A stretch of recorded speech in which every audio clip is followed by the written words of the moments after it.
আর্জেন্টিনাকে শুরুতে 2 গোল দিয়ে তাক লাগিয়ে দিয়েছিল বাংলাদেশ, কিন্তু না, এরপরে একটি গোল মাইনাস করে নিল। হ্যাঁ দর্শক, এই যে জিতা ম্যাচটি ড্র করলো বাংলাদেশ দল, যে কারণে জানুন বিস্তারিত।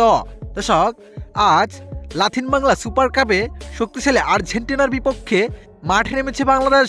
মাঠে নেমেই 4-5 মিনিটের মাথায় অবিশ্বাস্য গোল করে ফেলেন বাংলাদেশ দল।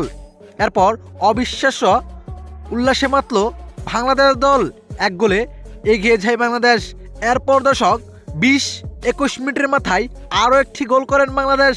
এতে দেখা যাচ্ছিল 2 গোলে এগিয়ে গিয়েছেন বাংলাদেশ দল, কিন্তু না, এরপরেই 1-2 মিনিট পর 1 গোল মাইনাস করে ফেলেন, যা দেখে অবাকই হয়েছেন সবাই।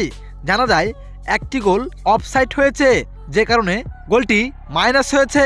এতে প্রথম অর্ধে 1 গোলে এগিয়ে যান বাংলাদেশ। এরপর দ্বিতীয় অর্ধের খেলায় শুরুতেই অবিশ্বাস্য গোল করে সমতলে ফিরে আসেন আর্জেন্টিনা। এরপর অনেক সুযোগ পেয়েছিল বাংলাদেশ গোল দেওয়ার জন্য, কিন্তু শেষ পর্যন্ত আর গোল দিতে পারে নাই বাংলাদেশ। এতে ম্যাচটি 1-1 গোলে ড্র হয়।